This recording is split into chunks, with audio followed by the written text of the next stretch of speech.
चला बोलूया या कार्यक्रमामध्ये मी तुम्हा सगळ्यांचं पुन्हा एकदा स्वागत करतो। आज आपण बोलणार आहोत शेतीवरती। गेल्या काही वर्षापासून लोक असं म्हणतात की शेती ही बेभरवशाची झालेली आहे। शेतीमध्ये आता काही अर्थच उरला नाही, पण अजून देखील शेतीमध्ये अर्थ उरलेला आहे। पण हा अर्थ जर शोधायचा असेल तर त्यासाठी योग्य तंत्रज्ञानाची आपल्याला जोड द्यावी लागेल। अनुभवाच्या दृष्टिकोनातून ज्या ज्या गोष्टी आवश्यक आहेत त्या त्या गोष्टी शेतामध्ये पेराव्या लागतील आणि त्यामधूनच खऱ्या अर्थानं शेती आणि शेतीचा कस वाढेल आणि त्यातून चांगलं उत्पादन मिळू शकेल। आता या गोष्टी फक्त बोलायच्या नाहीत, तर या गोष्टी प्रत्यक्षात उतरून आलेल्या आहेत। याचं महत्त्वाचं कारण म्हणजे कोल्हापूरचे एक प्रगतशील शेतकरी प्रताप चिपळूणकर यांनी त्यांच्या अनुभवाच्या जोरावरती आणि त्याच पद्धतीने शेतीमध्ये केलेले अनेक तंत्रज्ञानाचे प्रयोग यामुळे त्यांच्या शेतीच्या पिकामध्ये प्रचंड प्रमाणात आपल्याला उत्पादन झाल्याचं पाहायला मिळालं आणि त्यांनी फक्त हे आपल्यापुरतंच मर्यादित न ठेवता त्याचा फायदा त्यांनी अनेक शेतकऱ्यांना करून दिला। त्यांच्या या संपूर्ण कार्याची दखल घेत नवी दिल्ली या ठिकाणी मंत्री शरद पवार यांच्या हस्ते त्यांना उद्योगशील शेतकरी हा त्यांना पुरस्कार देण्यात आला। विविध माध्यमातून त्यांना अनेक पुरस्कार देखील प्राप्त झाले आहेत। आज अनेक ठिकाणी ते शेतीवरती व्याख्यान देण्यासाठी जातात।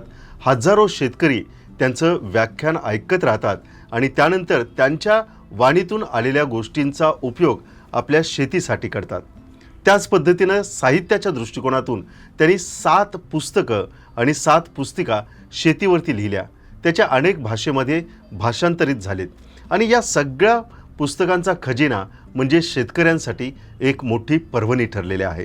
तर आज याच बदलत्या शेतीवरती, तंत्रज्ञानावरती आणि त्यांच्या अनुभवाच्या जोरावरती नेमके त्यांनी या शेतीमध्ये काय बदल अनुभवलेत हे आपण थेट त्यांच्याकडून जाणून घेऊया। आपल्यासोबत प्रगतशील शेतकरी प्रताप चिपळूणकर आहेत। चला आपण त्यांच्याशी बोलूया। नमस्कार सर। नमस्कार। मनामध्ये पहिला प्रश्न येतो, 1970 साली आपण BSc ॲग्री केलं आणि त्यानंतरचा हा प्रवास चालू झाला आणि आज एक प्रगतशील उद्योगशील शेतकरी अशी आपली ओळख संपूर्ण महाराष्ट्राला आहे। हा प्रवास जो आहे हा प्रवास कसा झाला? 1970 साली मी कृषी पदवीधर झालो आणि दुसऱ्या दिवशी शेतात प्रवेश केला।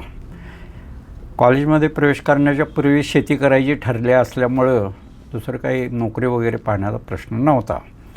आता शेती करायला लागल्यानंतर पहिली 15 ते 20 वर्ष अतिशय चांगलं उत्पादन मिळालं आणि 15 ते 20 वर्षानंतर उत्पादन पातळी खूप मोठ्या प्रमाणावर घटायला लागली।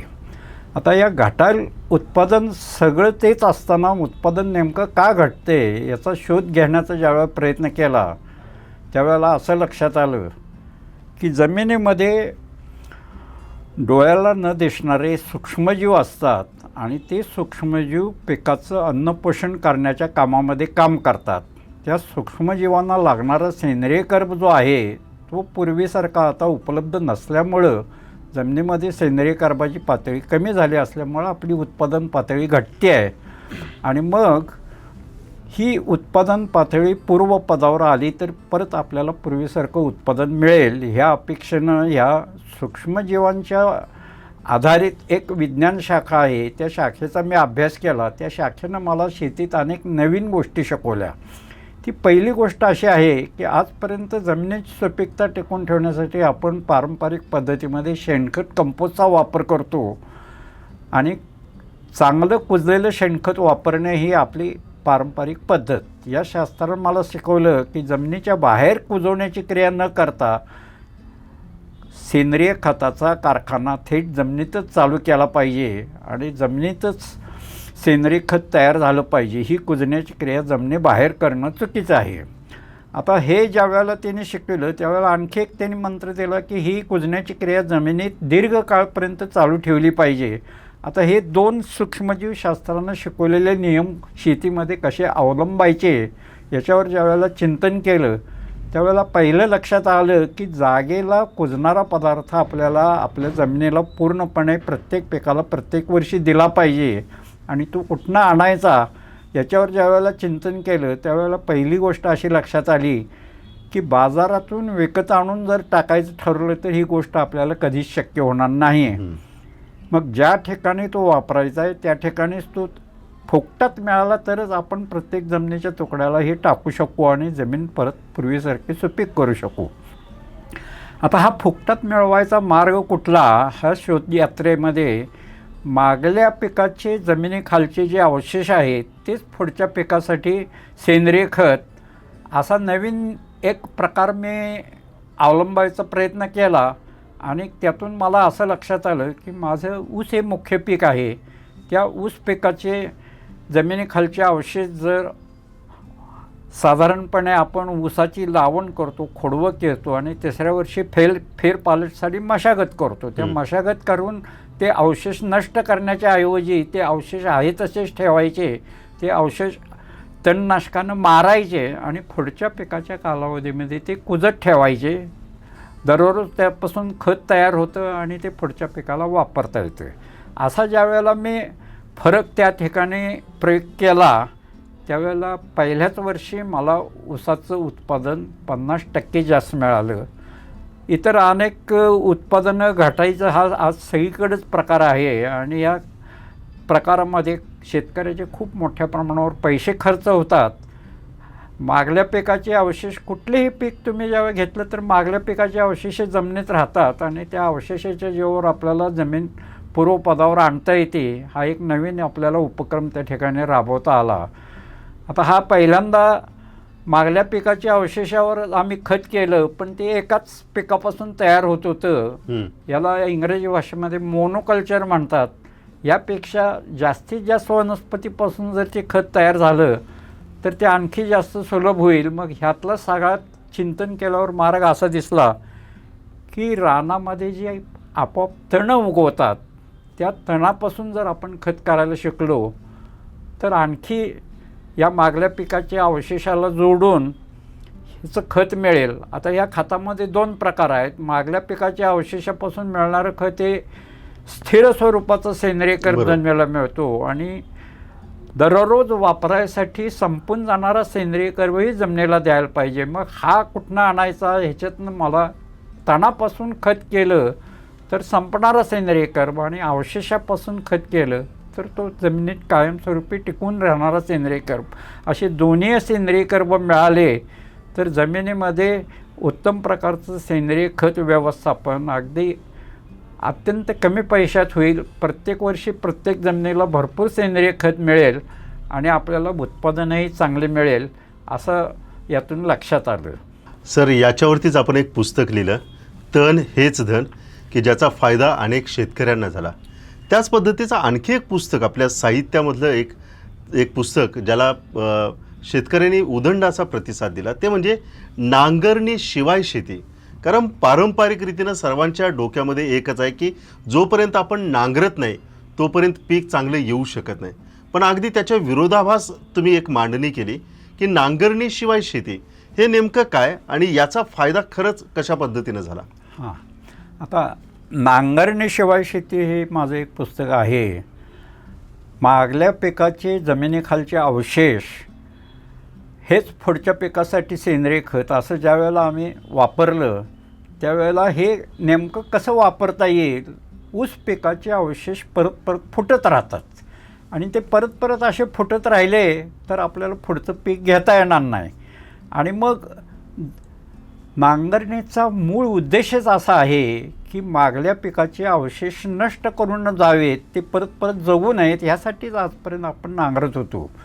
पूर्वी आपल्याकडं तणनाशकं नव्हती, त्याच्यामुळं असे अवशेष मारायला आपल्याकडे काही साधन नव्हतं.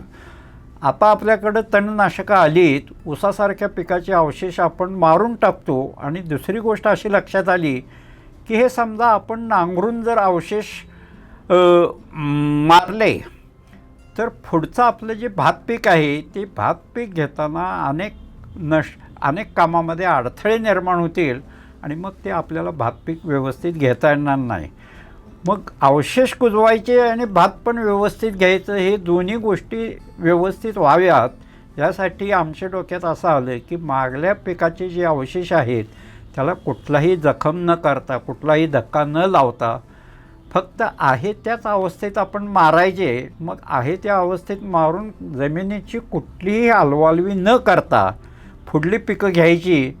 आणि अशा पद्धतीनं 2005 साली आमच्या जमिनीमध्ये या बिना नांगरणीचा पद्धतीचा जन्म झाला. आता बिना नांगरणी करायला लागल्यानंतर पहिल्याच वर्षी आमच्या पिकाचं उत्पादन गेली कित्येक वर्ष आम्ही उत्पादन वाढीसाठी प्रयत्न करतो, पण उत्पादन वाढत नव्हतं. पण बिना नांगरणी शेती करायला लागल्यानंतर पहिल्याच वर्षी उत्पादनात 50% वाढ मिळाली. अच्छा. 50% वाढ मिळाल्यानंतर काहीतरी इथं नवीन गोष्ट आपल्याला सापडली असं लक्षात आलं. आणि नेमकं हा एक कसं काय घडलं तर चांगलं कुजलेलं खत टाका अशी जी शिफारस आहे आपल्या शेती खात्याची किंवा विद्यापीठाची, त्याच्यामध्ये असं आहे की ह्या सूक्ष्मजीवशास्त्रानं असं केलं की हे किती तुम्ही चांगलं कुजलेलं खत टाकलं तरी ते एखाद्या 3 किंवा 4 महिन्याच्या हंगामी पिकाखेर ते पूर्णपणे संपून जातं आणि परत परत ते आपल्याला टाकता येत नाही. मग कोणत्याही पिकाचे मागचे पिकाचे अवशेष तसेच ठेवले की आपल्याला पुढच्या पिकाचे अवशेष वाढीसाठी जो सेंद्रिय करावा लागतो तो अतिशय कमी खर्चात किंवा जवळपास फुकटातच आपल्याला तो मिळतो. यातून जमिनी सुपीक होतात आणि आपल्याला उत्पादन मिळतं. आता तणदेई धन जी गोष्ट आहे ती तणदेई धन गोष्ट अशी आहे की पूर्वी तण नियंत्रण आपण करत होतो, त्यासाठी खूप मोठ्या प्रमाणावर पैसा खर्च करत होतो. आता आम्ही तण व्यवस्थापन करा म्हणतो. तण व्यवस्थापन केल्यामुळं जमिनीमध्ये अनेक प्रकारचे वनस्पतीचं सेंद्रिय कर्ब मिळतो. अनेक आज सगळ्यात मोठा ज्वलंत प्रश्न जो आहे तो मनुष्यबळ टंचाई हा प्रश्न आहे. बरोबर. मनुष्यबळ टंचाईमुळं आपल्याला जमिनीतलं तण नियंत्रण करणे खूप अवघड होत गेलेलं आहे. बरोबर. आता हे तण मारून टाकण्यापेक्षा ह्या तणाचा उपयोग केला तर तणनाशकं त्याच्यासाठी उपलब्ध झाली. आणि मग पहिल्यांदा आमचं म्हणणं असं होतं की तणं दिसता क्षणी मारायची किंवा उगवू नयेच म्हणून मारून टाकायची. पण आता आम्ही दृष्टिकोन बदलला आणि त्या तणाकडनं खत करायला शिकलो. त्यावेळेला ह्या तणाचं खत, तणाचे अनेक वेगवेगळे उपयोग लक्षात आले. तणं योग्य प्रमाणात युक्तीनं मुख्य पिकाला त्रास होणार नाही अशा पद्धतीनं वाढवायची आणि ती जशी तिथं वाढली त्याच ठिकाणी आहे तशीच मारून टाकायची. या पद्धतीचं गेल्यानंतर तणापासून खत मिळणे हा एक दृष्टिकोन झाला. तणापासून पिकावर रोग किडी पडतात त्याच्यावरही नियंत्रण आपण ठेवू शकतो. बरोबर. हा एक दुसरा उपयोग लक्षात आला. तण निर्मूलनातून आपण खूप मोठ्या प्रमाणावर पैसा खर्च करतो, तो मनुष्यबळ खर्च करतो. तो आता आपण तण व्यवस्थापन करायला लागल्यामुळं आपल्याला तणाकडून पैसे मिळायला लागले. तण हे एक उत्पन्नाचं साधन झालं. तण मारल्यानंतर जे आपल्याला सेंद्रिय कर्ब मिळतो, तण मारण्यासाठी आपल्याला जेवढा पैसा खर्च होतो त्याच्यापेक्षा जास्त किमतीचं खत आपल्या जमिनीला मिळतं. त्याच्यामुळं पूर्वी आपण खूप मोठ्या प्रमाणावर ज्या कामासाठी खर्च करतो तो आता एक मोठे उत्पन्नाचं साधन झालं. आणि आता आपण जे म्हटलं की शेती ही खूप मोठी धोक्याची आहे, अडचणीची आहे, बिनफायद्याची आहे. तर असं शेतीतल्या प्रत्येक कामाला प्रश्न विचारला पाहिजे की आज हे मी काम जे करतो आहे हे कमीत कमी पैशामध्ये किंवा अगदी फुकटात जसं करता येईल.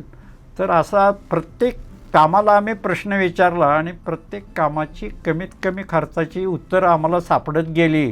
शेतीतले सर्व खर्च कमी झाले आणि दुसऱ्या बाजूला उत्पादनात वाढ मिळाली.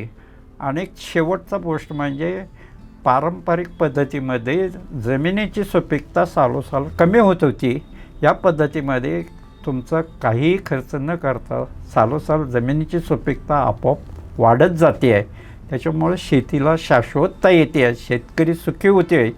त्याच्यामुळं आम्ही मग हे तंत्र आपल्यापाशीच न ठेवता यासाठी पुस्तकं लिहिली, अनेक प्रसिद्धी माध्यमातून लेख लिहिले, जागोजागी जाऊन भाषणं दिली आणि आज सुधारित व्हॉट्सअप जी पद्धत आहे त्याच्यामधनंही अनेक लोकांना संदेश जाण्याचं काम करतात. अशा पद्धतीनं अनेक लोक आज महाराष्ट्रामध्ये हे काम करत आहेत आणि सुखाची शेती करत आहेत, शून्य मशागतीवर काम करत आहे. पुस्तकांचा आवाका प्रचंड मोठा आहे आणि अशा परिस्थितीमध्ये तुमचं हे सगळंच एका एपिसोडमध्ये मांडणं आवश्यक आहे. पण तरीही एका पुस्तकाचा उल्लेख सातत्यानं करावासा वाटतं आणि तो म्हणजे की जसं हा मनुष्याला एक शरीर आहे तसंच ऊसाचं देखील एक शरीरशास्त्र आहे.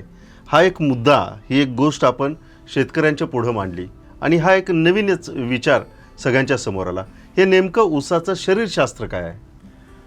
ऊसाचं शरीरशास्त्र म्हणजे तिचं असं आहे की प्रत्येक पिकाचं काहीतरी शरीरशास्त्र असतं आणि ते शरीरशास्त्राचा नीट अभ्यास केला तर त्या पिकाची लागवड करताना आपल्याला नवीन अनेक गोष्टी करू शकतो.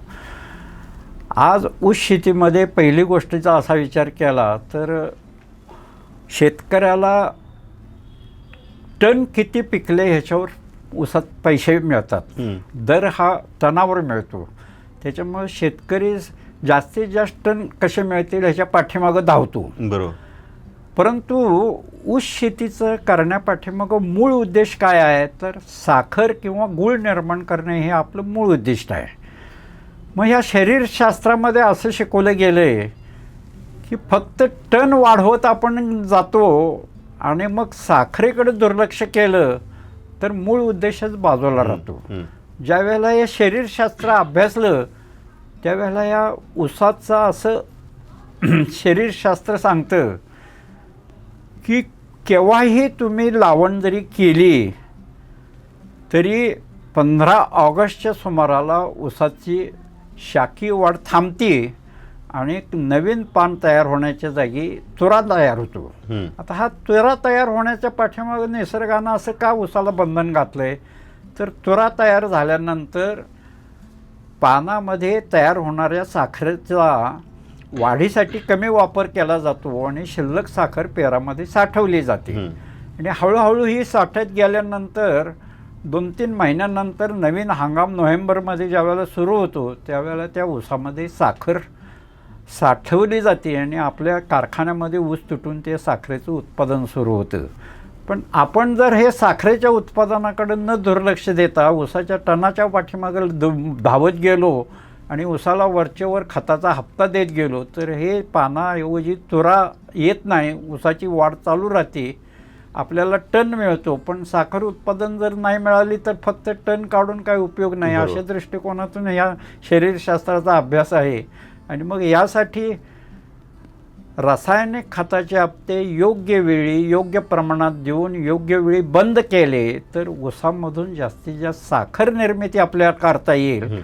आणि या विषयासंबंधी आंतरराष्ट्रीय शास्त्रज्ञात काय विचार चालू आहेत याच्या वेळेला ज्या वेळेला अभ्यास केला त्यावेळेला ह्यांचं म्हणणं असं पडलं की ऊसामधनं आपण जास्तीत जास्त साखर निर्माण करायची.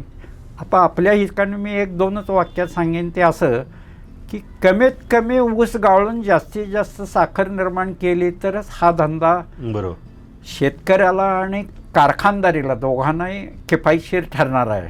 त्या दृष्टीने या शरीरशास्त्राचा अभ्यास मी केला आणि ते पुस्तक मी लिहिलेलं आहे. हे थोडंसं तांत्रिक आहे, शेतकऱ्यांना समजायला अवघड आहे, पण हा साखर धंद्याला आणि शेतकऱ्याच्या ऊस शेतीला दोघांनाही हे फायदेशीर आहे.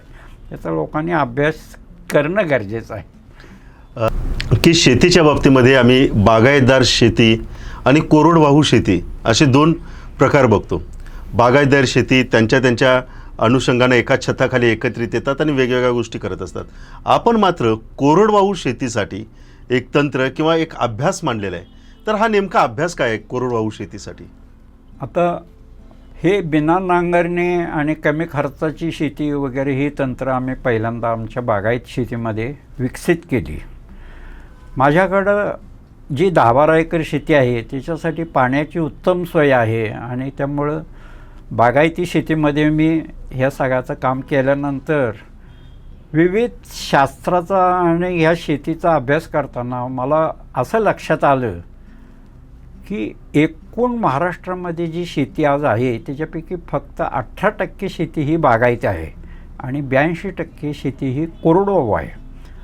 आता मग हे चांगलं तंत्र आपल्याला या बागायत शेती सापडल्यानंतर ह्या तंत्राचा फायदा आपण जर कोरडवाहू शेतीला देऊ शकलो तर जवळपास आपल्या 64 शेतकऱ्यांना ह्या तंत्राचा फायदा होईल असा विचार मनात आला. आणि मग मी कोरडवाहू शेतीमध्ये जाऊन वेगवेगळ्या पिकांचा अभ्यास केला, तिथं नेमक्या काय अडचणी आहेत त्याचा अभ्यास केला आणि त्या अडचणीवर कोणत्याही प्रकारचा आर्थिक बोजा शेतकऱ्यावर किंवा सरकारवर न पडता ह्या कोरडवाहू शेतीला शाश्वतता कशी आणता येईल याचा प्रत्येक ठिकाणी अभ्यास केला.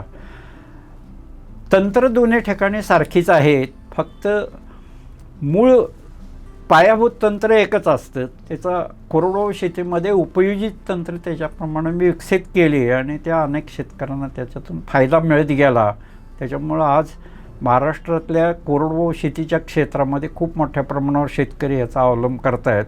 बागायतीच्या तुलनेत खूप मोठ्या प्रमाणावर कोरडवाहू शेतकरी जास्त ह्या तंत्राला आपलं करत आहेत. एक शेवटचा प्रश्न आहे की तुम्ही वेगवेगळे प्रयोग करीत असतात. मी सुरुवातीला सांगितलं की आपली शेतीविषयीची अनेक पुस्तकं आहेत, प्रकाशित आहेत, ज्याची दखल शासनानं देखील घेतली.